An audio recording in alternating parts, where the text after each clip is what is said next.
Everyone, welcome back to another episode of A Modern Nonprofit Podcast. I'm Tosha Anderson. I'm your host. But today I brought along kind of an old accounting friend, Chyla. Chyla Graham is the founder and CEO of CNRG Accounting. Yes, I brought along another accountant. And it's so funny, Chyla, whenever I meet people, and they'll say, "Oh, I know another woman that does, accounting." And I always have to ask, well, for nonprofits. And I always have to ask, well, who is it? And usually there's like four of us or something in the whole country. Definitely. So I know you probably had instances like that, and like, oh, Tasha, yeah, I actually know her. And we've kind of crossed paths because we are one of very few accountants that work in the nonprofit space. And I wanted to have you on today because you come with kind of a different spin on what you offer nonprofits than what I offer. And I think there's probably it's just good for me to be in good company and share some of the things that, as two individuals that have spent a lot of time in the nonprofit accounting space, some of our lessons learned, some of our tips, tricks, hacks, all those sorts of things. So I'm excited to have you on today, excited about the conversation. Chyla, thanks for joining us and looking forward to it. Yeah, super excited to chat with you again, Tasha. It's always fun to reconnect. So the first thing for anybody looking, go to CNRG, spelled CNRG, accountingadvisory.com. That's Chyla's website, and you'll be able to reference some of the things that we're talking about today. And if you're interested in working with Chyla, we'll share that a little bit later too. But on your website, speaking of your website, you reference you need to eat in your values.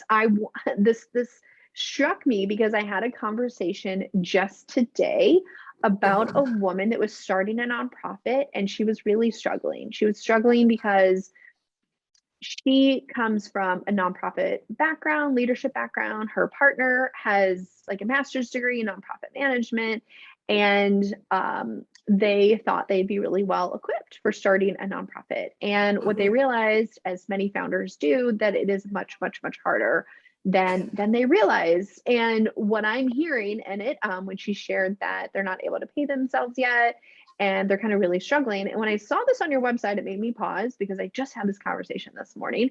You need to eat first, and making sure that that's important to a nonprofit. Tell us in your words what that means.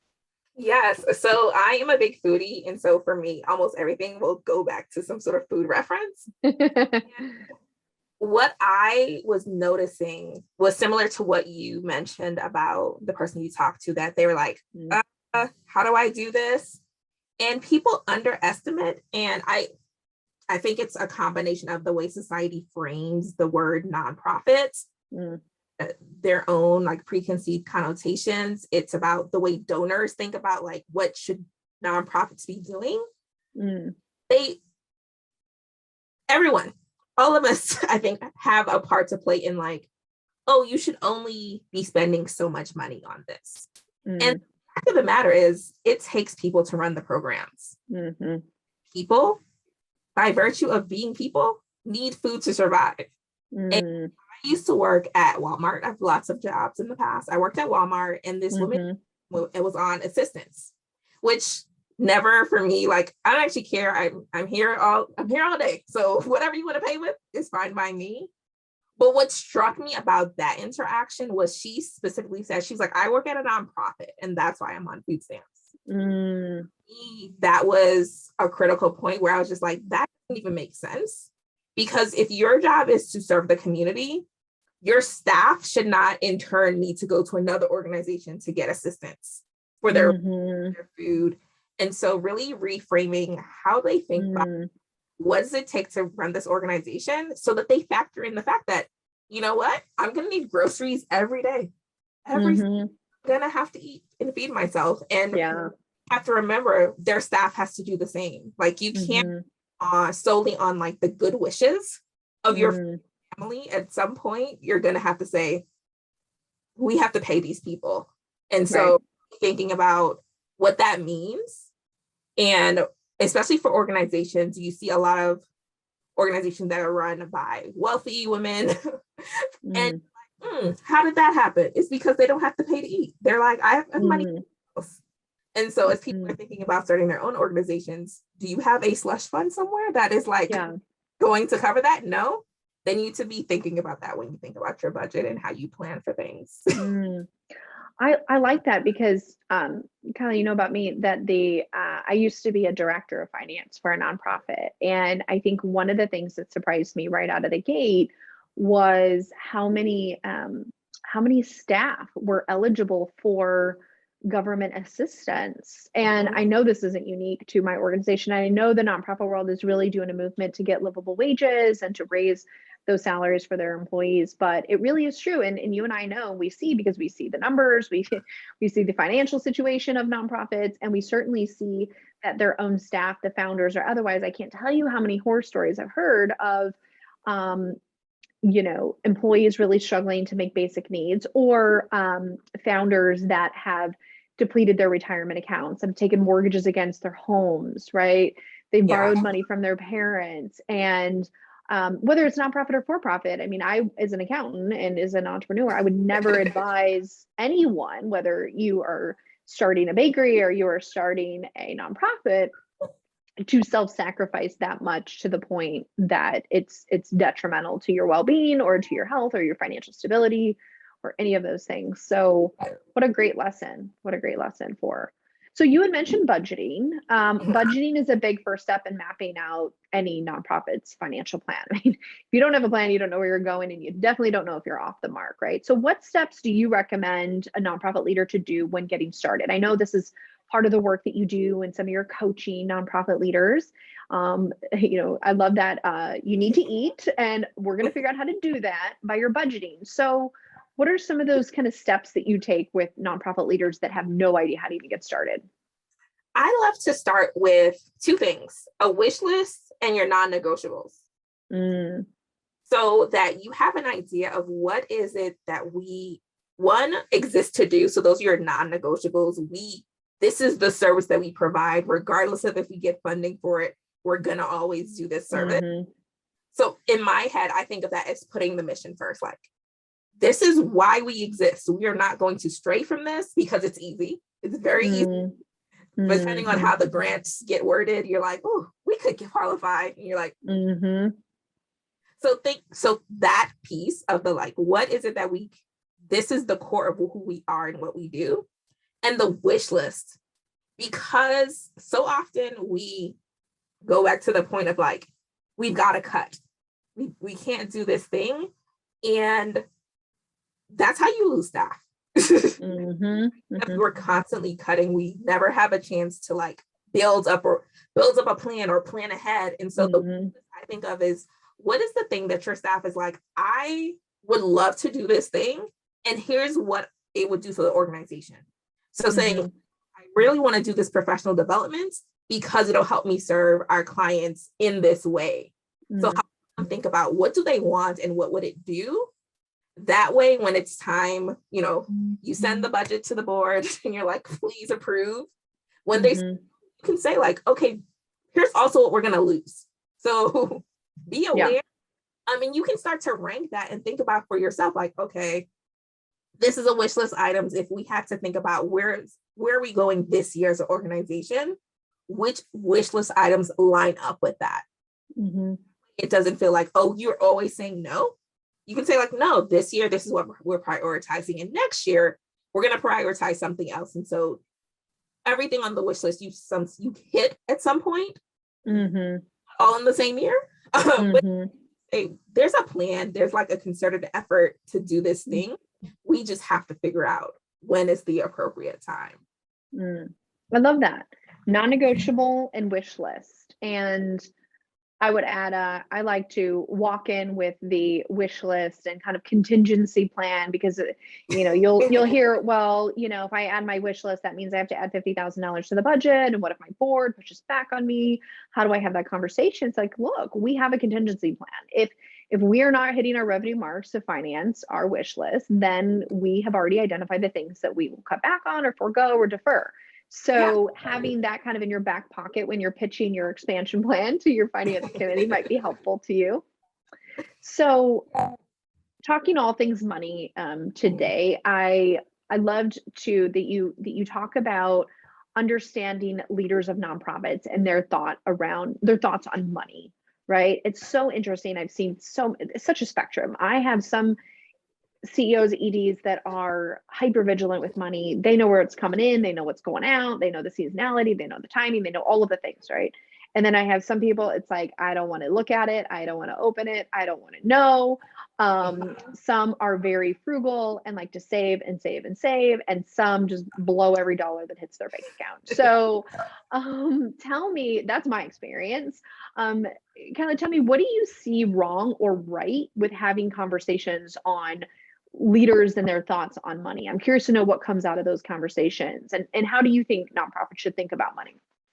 Yeah, I think it's always important for them to know and like say out loud what their deal is, because that's going to affect like all of those decisions. When you mentioned the one who's super frugal and you're like, we need new computers. And they're like, no, we like our computers work. And you have to think about, well, how do I frame this? Hi, if my computer dies one more time during an intake session, we're not going to like be able to do services. And so that's why I think it's important that they say out loud, so that you, for me, like I can help them say, oh, how do we need to like adjust this framing so that you feel comfortable with it and it's accurate.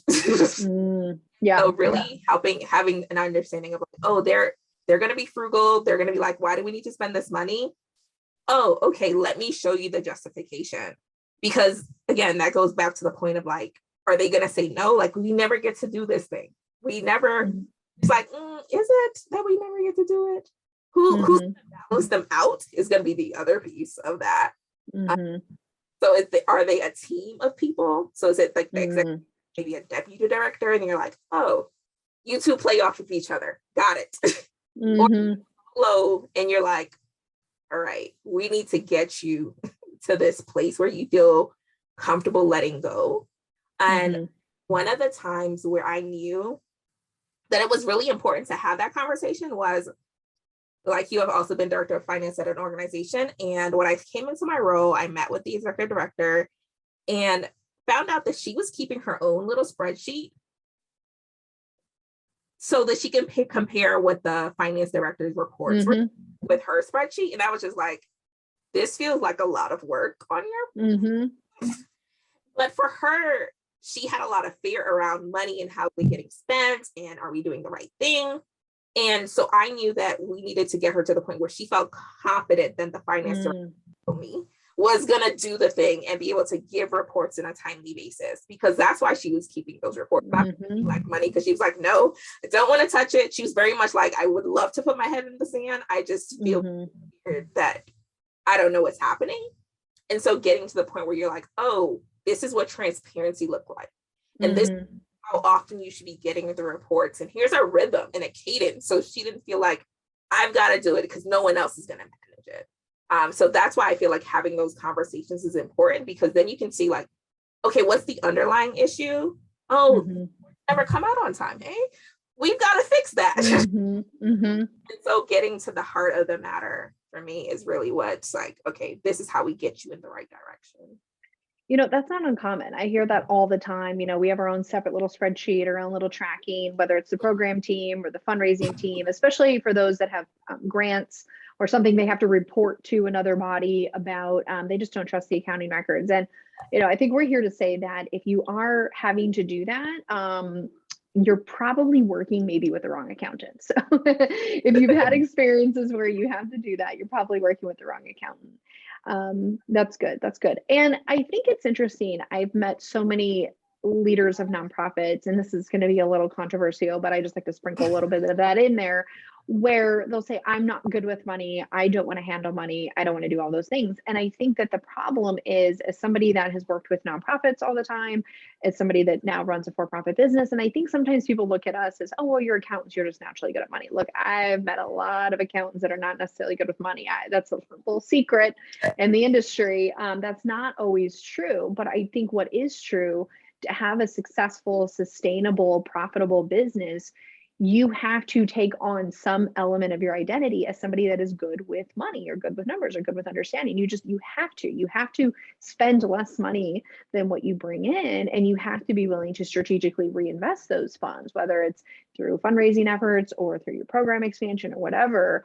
And so I think it's not okay for leaders of organizations. When I say leaders, I'm not just talking about the CEO. I'm talking about all program leaders. I'm talking about all the fundraiser development directors. I'm talking about all the people that have a director or a manager or a chief something. They all have to take on an identity of being good with money and knowing where that money goes. And I think, obviously, in my biased opinion, that's a surefire way to become successful and sustainable, that everybody has that buy-in, everybody has that responsibility. And look, I mean, when you step into a leadership role, Kyla, I mean, we're building our businesses and we are not comfortable with all the elements that it takes to run a business. That is not uncommon. That is quite common, whether you're for-profit or nonprofit, you're running a nonprofit, you're running an accounting firm. Leaders of any business, they're always challenged with things that aren't part of their natural personality. So I think we just have to push ourselves to become more comfortable in some way or another. And I tell people too, just start really simple, like knowing the natural activity of your bank account, know kind of what comes in and kind of what goes out. You can just start simple. So what do you think, Kyla? I've talked a little bit about for-profit, nonprofit. I always like to compare the two because I'm always inspired by startup, entrepreneur-minded, hustle people that I think sometimes we often just see in the for-profit world, but that's simply not true because I meet some really incredible people on the nonprofit side making those same things happen. If you were to put it into your words, how do you see for-profit entrepreneurs different or the same as nonprofit leaders that you work with? Yeah, I would say it's really about the ability, the rebound ability, like getting used to the no's, get to the yes. And that's where I find organizations, they struggle, that acceptance of the no, or when people are like, oh, I have to step into this fundraising role as part of my, new position. And they're like, I don't know if I like that. And I'm like, guess what? Got to go and make these calls or send the emails or do the thing that's going to bring in that. And so that is one of the ways that they are very entrepreneurs, and nonprofit leaders are very much the same and very different in that approach of like, it's like, oh, so 70 no's today, eh? Yeah. Let's make 80 calls tomorrow. And nonprofit leaders needing to have that same gumption and figuring out, maybe it's not you on the team, like maybe you are not that person, but who else is that person on the team then who's going to say, you know what? No does not hurt my feelings. I don't take this personally. Oh, not now? Got it. I'll call you when you and really thinking through that piece of it's not a quick yes. So definitely have seen, new organizations who are just like, oh, we had a fundraiser and no one came. And I'm like, well, you're new. They've never heard before. How many more reach out? Is there a plan? And really remembering that everyone needs a plan. It's, what are your follow-up going to be? What's your campaign looking like? Because people don't give the first time they hear about you, and not even because they don't want to give, you forget. Yeah, you do. Forget the thing. And so remembering that like the fortune is in the follow-up. So one of the books I read, I want to say F is spelled, Katie Meyer, she's out here in Colorado. She wrote a book about like the fortune is in the failure. It's in like getting on and doing the follow-up that you actually accomplish the thing that you want to do.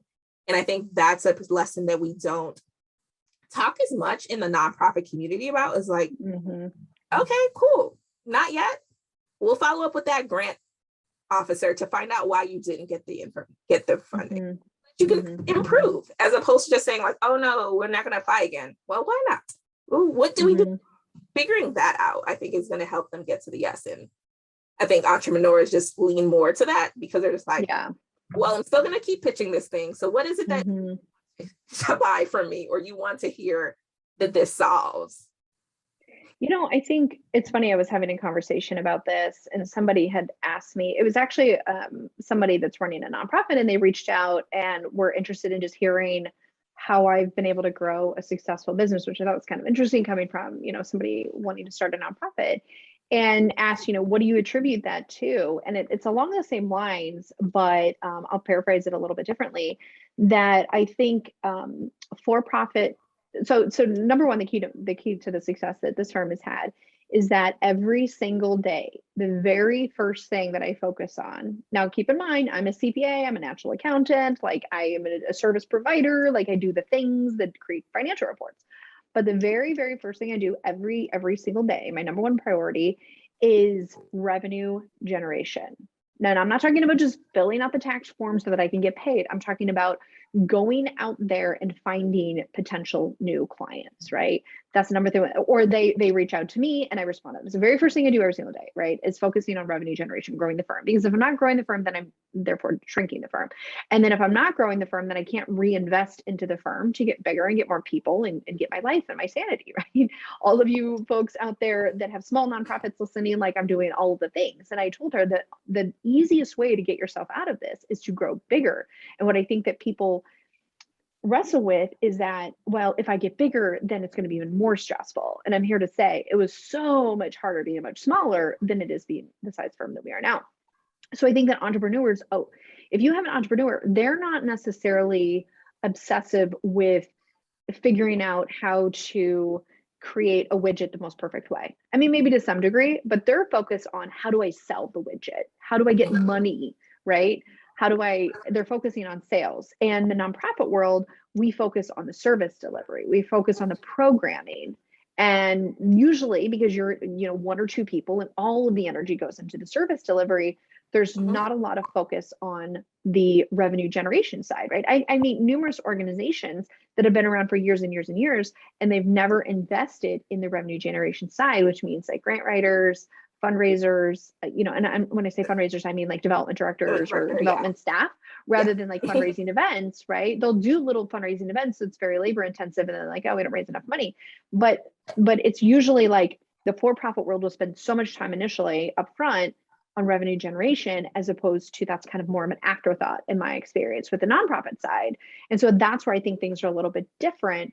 And I was sharing with this leader, I said, I'm of this nonprofit, I said, I'd be very curious if it was flipped. Now I'm going to get some hate mail maybe. And people say, but Tosha, we're in the nonprofit world. We're not supposed to be focusing on revenue, but going back to, you need to eat, your staff need to eat. You want big things to happen in your community. You want big goals. The only way you can do those things is if you have money. And if you don't have money, then all of those things are they're not sustainable. So anyway, I challenged her. I said, maybe consider focusing on revenue generation, but more importantly, being consistent with that. So every single day, to your point, Chyla, like reaching out to people, making those phone calls, sending those emails, like trying to connect with people, always setting up networking meetings or calls or Zooms or whatever. You'd be surprised how many people would take you up on your offer to meet with them. And just to share a little bit more about your organization or your mission. So I see that, and I think I think our experiences are the same in that sense, that entrepreneurs in the for-profit world focus on this, and then the nonprofit side kind of focuses on this. But it'd be really interesting to see what the world would look like maybe if both sides kind of came a little bit closer to the middle. But we'll leave that for another day. So my last question is that I think everybody tends to ask me sometimes. So I like to ask other people that work a lot with the nonprofit space. Like, Tosha, certainly you've seen some failures, you've seen some successes with respect to nonprofits and how they operate. Of those that are the most successful, and successful could mean typically financial sustainability. And I always say this, on a scale of 1 to 10, 1, I can't sleep at night, and 10, I never think about it. Where are you at with your finances? And for those organizations that tend to be more on the 10, right? They never have to worry about it. They're solid. They know where their money's coming from. They're going to make payroll. They can sleep well at night. What is the common theme that you see of those organizations that are closer to 10 than they are to 1? I would say they're not doing it alone. And that can look anywhere from they have someone on the team. So they're definitely director who's responsible for that admin piece, who's like, you're not going to, cool, I'll do that. I am the paperwork person. I will get that in order. Or if they have an engaged treasurer who's just like, let me see these reports here and let me dig into why is this way and what. And so that is the piece, because you can't hold it all in your head. It is in like, I will be I'm the master of my domain, sure, but is there someone else who I can delegate something to? And so if I don't have another person, that's when I see the ghosting, or we haven't seen reports in 7 months because, well, I don't have to follow up on this. So it's done and I'm scared or I'm nervous, or, oh yeah, we haven't put together a fundraising plan because what? It's just me and I'm also delivering services. So everything is on the back burner. And so that for me is where I've noticed the people who are going to be most successful are the ones who are saying, I can't do it alone. Need another person. And whether that person is a contractor or an employee or just like a volunteer who's just amazing and a rock star, they have recognized this is not a solo operation. I'm good. Hope. I find that sometimes even our strategy calls turn into just that. Like they needed someone to say out loud the thing. And so really making sure like, okay, who are you saying this out loud to? No one? Ooh, this is gonna be rough.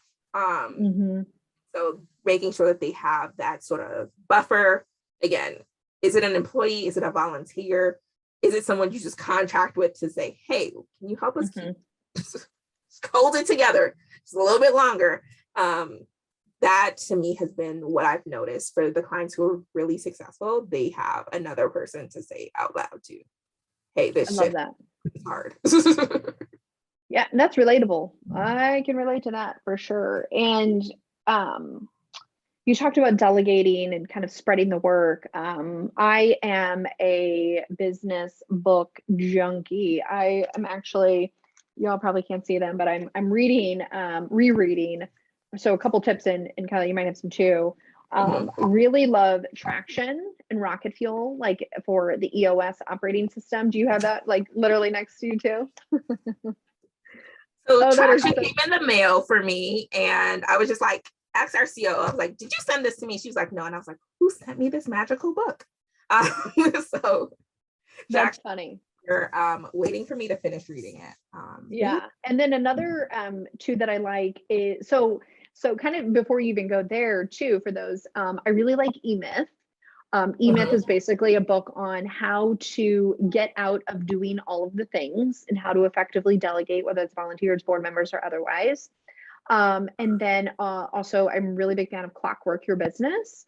So when I realized my business was just sucking the life out of me and I did not take a vacation for 2 years. Now, keep in mind, I started this firm so that I could work part-time and be home with my 1-year-old daughter. And then I found myself working 18-hour days, like more than I ever had. So that was backwards. There's another one called Clockwork Your Business that takes E-Myth and amplifies it more to getting yourself like little mini sabbaticals. And the idea is, you know, you hear about these disaster recovery plans, risk management plans, and what are we going to do, or even succession plans for, you know, people of significant influence within an organization, my organization included, but you never test it. So Clockwork really talks about really delegating the work and creating processes and people in place so that you can remove yourself from the business. And it suggests going 30 days, right? Can you imagine anyone listening 30 days without checking your email, without doing the things? And the reason why is 30 days is a great business cycle. Like, is revenue still coming in? Is payroll still being made? Like, are checks still being cut? Like, do I have all the I's dotted and T's crossed in the event that I was involuntarily unable to participate in the business? And it's a great pressure cooker situation for your organization that if you cannot function without your involvement, that is a perfect, like, hey, here's a red flag. We need to spend a little bit more time on figuring out what that transition plan would look like. It's just really good business. And then what I really love is we're talking about the book Traction by Gino Wickman. And it really talks about, okay, now that you're like, okay, I've made the commitment, I'm going to delegate to people, I'm going to do the things, I'm going to get some help, I'm not going to do it alone. EOS or Traction is a really good tool. It's an accountability plan. And I implemented this several years ago with my firm. And I really did it. I have like this little scorecard, super simple Excel spreadsheet. And the idea is there's a report if you're trapped on an island, God willing, somewhere, and you only got, you know, from an airplane, dropped a little report down to you while you're, you know, on the beaches somewhere. And it had information that was key to your business that you could tell, hey, this organization is running as I intend it to. what would those 5 to 15 metrics look like, right? And within those 5 to 15 metrics, you can gauge, like, are the people that are assigned to those metrics, are they doing the things that they're supposed to be doing? Why or why not? And I actually did this, not necessarily for my staff's benefit, for me to, one, create a clear vision, me create clear goals, me to define what those KPIs that are really important to me. And then every single week I review what those are, right? Or you know, they encourage weekly. But that consistency and that accountability has really helped me delegate, you know, ownership and responsibility of key tasks so that I can stay focused on the things that I need to be focused on. So I love that, Chyla, when you said don't do it alone. And some people are like, but how do I not do it alone? Like, how do I do that? Those are some of my, because listen, y'all, I was in the same situation. I was drowning and drowning and drowning. I thought there's no way I could find someone to do the things that I do. And I just went on some obsessive hunt for any tools, tricks, tips to get out of this trap. And those books have been really, you know, amazing for creating the foundation so far. And that's worked out really, really well. And that's not just for startup organizations, but growing organizations or organizations that maybe have plateaued that want to kind of re-engineer themselves. So thank you for all of those tips, Chyla. So if people want to find you and want to hear more about the work you're doing, what's the best way? Your website, social media, how can people find you? Email. So go to my website and send me an email. I as much as I complain about like my inbox being ridiculous, it is also me. You send me an email, yes, I will. You will hear from me. If you send me on social media, I'm like, yes. Yes. So go to your website. We'll put the website in the show notes. I think we mentioned that earlier. CNRG, what is it? Accounting Advisory. .com, and we'll put that in the show notes. And so go there first and foremost and shoot Chyla a message. And if you have any other questions, certainly hit either one of us up or stay tuned for further podcasts, right? Great. Thank you again so much for joining us. This has been so fun as always. And thank you for sharing all of your words of wisdom. I always love your perspective. Until next time, everybody, see you then.